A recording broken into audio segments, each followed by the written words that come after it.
Մարտի 31-ին ժամը 11:17-ին ոստիկանությունը ահազանգած տղամարդը հայտնել է, որ Երևանի Համոսահյան փողոցի թիվ 11 տանը բնակվող ընկերը շուրջ 2 օր է չի պատասխանում հեռախոսազանգերին։ Ահազանգի հետքերով մեկնեցին քրեական ոստիկանության և համայնքային ոստիկանության մի շարք ստորաբաժանումների ծառայողներ, դեպքի վայրում հայտնաբերվեց միայնակ բնակվող Մարատ Սուվորովի դին։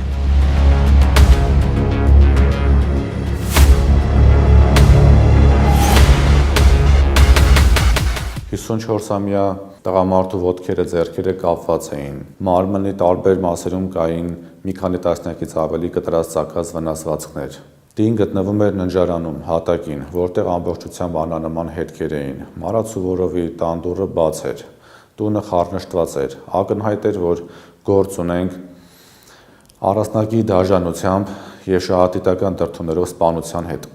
Մարատ Սուվորովը զբաղվում էր թանկարժեք մետաղադրամների առքուվաճառքով։ Դեպքի վայրում, մասնավորապես տան նախասրահում թափված մետաղադրամներ կային։ Վարկած առաջ քաշվեց, որ սպանությունը կատարվել է բնակարանում եղած թանկարժեք մետաղադրամները հափշտակելու նպատակով։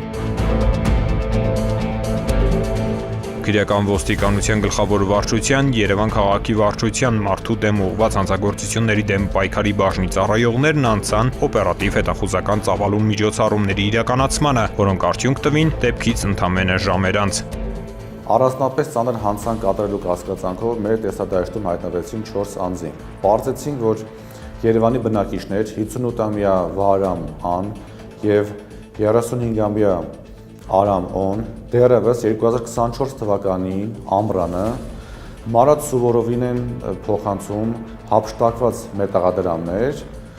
Մարատ Սուվորովի կողմից վաճառելու նպատակով։ Այս առթիվ նրանց միջև ձևավորվում է որոշակի հարաբերություններ, ինչի արդյունքում նրանք տեղեկացվում են, որ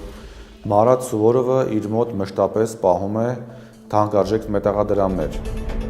Երևանի քրեական ոստիկանները պարզում են նաև, որ Վահրամ Ան և Արամ Օն Մարատ Սուվորովի բնակության կոնկրետ հասցեն պարզելու նպատակով դիմել են իրենց ծանոթ Երևանի բնակիչ 28-ամյա Հարութ Կ-ին։ Վերջինս այսպես ասած հետևել է Մարատ Սուվորովին, պարզել նրա տան հասցեն և տվյալը փոխանցել Վահրամ Ային և Արամ Օ-ին։ Ուշագրավ է, որ Մարատ Սուվորովի բնակության հասցեն իմանալուց հետո Վահրամ Ան և Արամ Օն Երևանի Համոսահյան փողոցի մոտակայքում Մարատ Սուվորովից հափշտակություն կատարելու մի քանի անհաջող փորձ են կատարել, պայմանավորված փողոցը մարդաշատ լինելու հանգամանքով։ Իրենց անձավոր մտադրությունը բարեհաջող իրականացնելու նպատակով Երևանի բնակիչ 58-ամյա Վահրամ Ան այդ մասին հայտնել է նաև 38-ամյա որդուն։ Նախնական տվյալներով 2025 թվականի մարտի լույս 30-ի գիշերը Արամ Օն, Վահրամ Ան և նրա որդին վերջինիս օպելով գնացել են Երևանի Համոսահյան փողոց։ Արամ Օն և Վահրամ Ան ապօրինի մուտք են գործել միայնակ բնակվող Մարատ Սուվորովի առանձնատուն, կապել նրա ձեռքերն ու ոտքերը, սուր կտրող ծակող առարկայով բազմաթիվ հարվածներ են հասցրել մարմնի տարբեր մասերին, այդ թվում կոկորդին, ինչի հետևանքով Մարատ Սուվորովը մահացել է։ Այնուհետև նրա բնակարանից հափշտակել են թանկարժեք մետաղադրամներ և այլ իրեր։ Այդ ընթացքում Վահրամ Այի որդին եղել է ավտոմեքենայում, սպասելով Մարատ Սուվորովի տուն մտած հորն ու Արամ Օ-ին։ Օպերատիվ աշխատանքի արդյունքում մեզ հաջողվեց պարզել, որ Մարատ Սուվորովի բնակարան մտած Արամ Օն և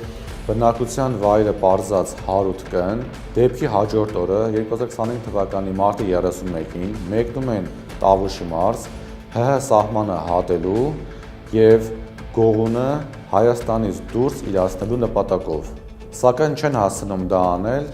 քանի որ նրանք մեր կողմից ձերբակալվում և տեղափոխվում են քրեական ոստիկանության գլխավոր վարչության Երևան քաղաքի վարչություն։